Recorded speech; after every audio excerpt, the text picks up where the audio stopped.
ഞാൻ പടനിലത്ത് പത്മനാഭന്റെ മോളാ. അതേ വാശി എനിക്കുണ്ട്. കരഞ്ഞ് തളർന്നിരിക്കാനോ അച്ഛന്റെ മുന്നിൽ മുട്ടുകുത്താനോ എന്നെ കിട്ടില്ല. ഞാൻ ആഗ്രഹിച്ചത് ഞാൻ നേടിയിരിക്കും.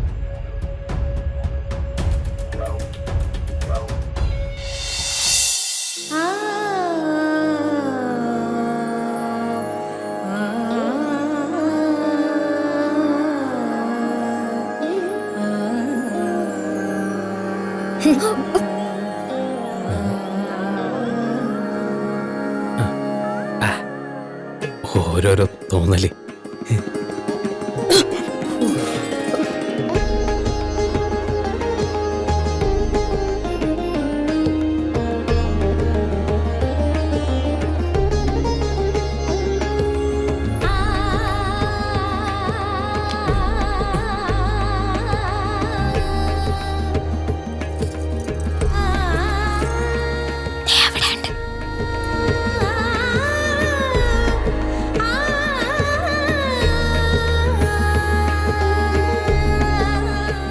നാളെ കൃത്യം 10 മണിക്ക് തന്നെ ചെക്കനും കൂട്ടനും രത്നയെ പെണ്ണ് കാണാൻ ഇങ്ങ് എത്തും.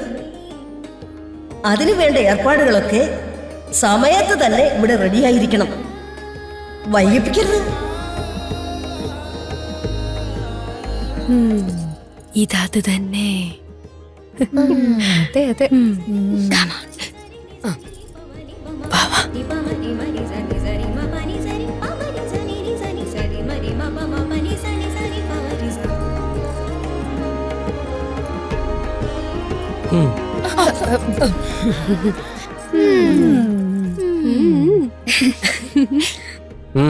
എന്തുപറ്റി എല്ലാരും കൂടെ? പാർവതി മനോഹരി പാർവണം സുധാമയം പാർവതി മനോഹരി. നിർത്ത്. നിങ്ങൾ പാറുവിന്റെ പേരും പറഞ്ഞ് എന്നെ കളിയാക്കാൻ നിൽക്കണ്ട. ഞാൻ ചിന്തിച്ച അവളെ കുറിച്ചൊന്നും അല്ല. എന്തു ഊവേ? നടക്കാത്ത സ്വപ്നം വെറുതെ കാണുന്നെന്തിനാ? ഏട്ടാ വെറുതെ ഉരുണ്ട് കളിക്കല്ലേ. നിങ്ങൾ എന്ത് പറഞ്ഞാ വിശ്വസിപ്പിക്കേണ്ടതെന്ന് എനിക്കറിയില്ല. ഞാൻ വിചാരിച്ചേ ഇവളെ കുറിച്ചാ. നാളെ പെണ്ണ് കാണില്ല. ചെക്കന് പെണ്ണിനെ കണ്ട് ഇഷ്ടപ്പെട്ട ഏറ്റവും അടുത്ത മുഹൂർത്തത്തില് അവളുടെ കല്യാണം. കല്യാണം കഴിഞ്ഞ പിന്നെ ചെക്കന്റെ വീടാ നിന്റെയും. കളിച്ചും ചിരിച്ചും കൂടെ ഉണ്ടായിരുന്ന നീ പിന്നെ ഈ വീട്ടിൽ അതിഥിയായി മാറുക. അതോർക്കുമ്പോഴാ എനിക്ക്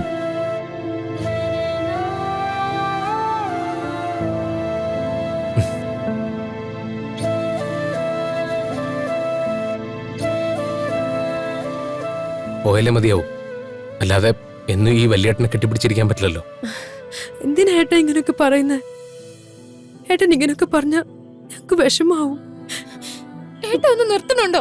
എനിക്ക് കല്യാണം വേണ്ട, ഒരു മണ്ണ് കെട്ടും വേണ്ട.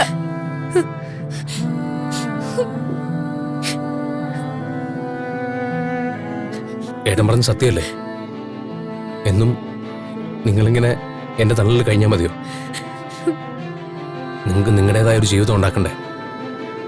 വിവാഹം വേണം, കുടുംബം വേണം. നിങ്ങൾ ഓരോരുത്തരെയും കൃത്യമായ സമയത്ത് വിവാഹം കഴിപ്പിച്ച് അയക്കേണ്ടത് ഏട്ടൻ്റെ ഉത്തരവാദിത്തം, കടമയാണ്. നിങ്ങൾ 4 പേരും 4 കുടുംബത്തിലേക്ക് പോകുമ്പോൾ കുറച്ച് ദിവസത്തേക്ക് നമുക്കെല്ലാവർക്കും സങ്കടം ഉണ്ടാവും. സാരമില്ല, പിന്നീടത് മാറിക്കോളും. നമ്മൾ അതിനോടൊക്കെ പൊരുത്തപ്പെടും.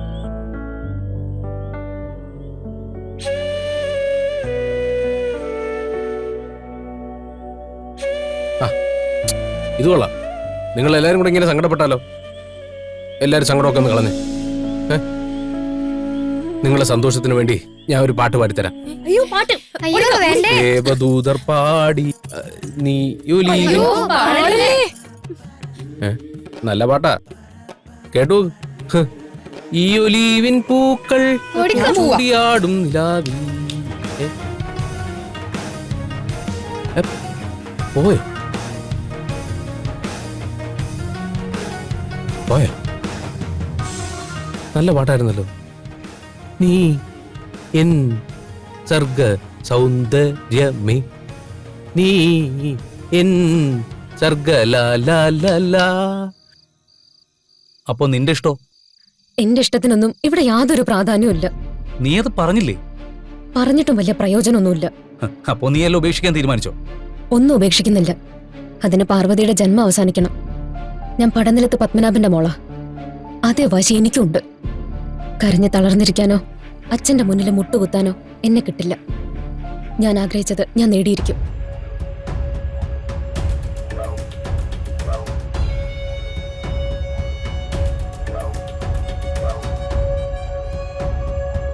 ശത്രു, നീ താഴെ ആരാന്ന് പോയി നോക്ക്. ഓ,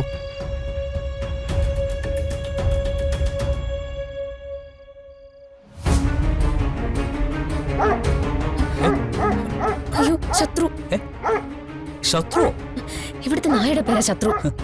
അവൻ ഇവിടെ കിടന്ന് കുറച്ച് ബഹളം ഉണ്ടാക്കിയാൽ അച്ഛൻ ഇറങ്ങി വരും. എന്നെ കണ്ട ആകെ പ്രശ്നമാവും. അല്ല പാറു, നീ ഇനി ഒന്നും പറയാൻ നിൽക്കണ്ട. വേഗം ഇവിടുന്ന് പോ. പൊക്കോ.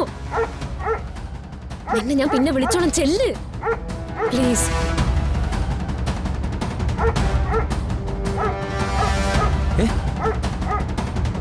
നീ വേഗം പോ. ഓ,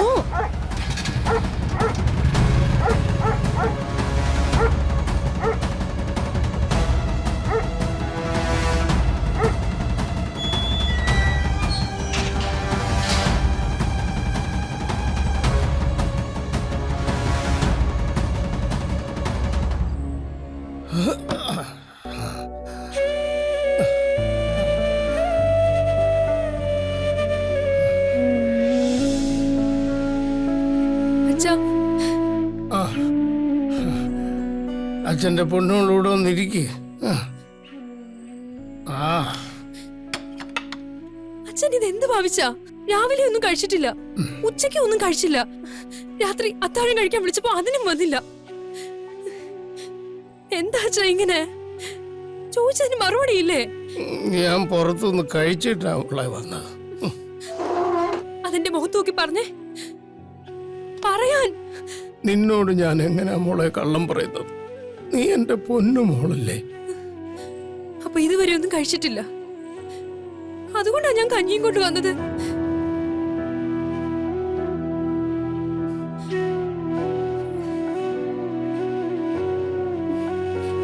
ദാ. ഇത് കഴിക്കേ.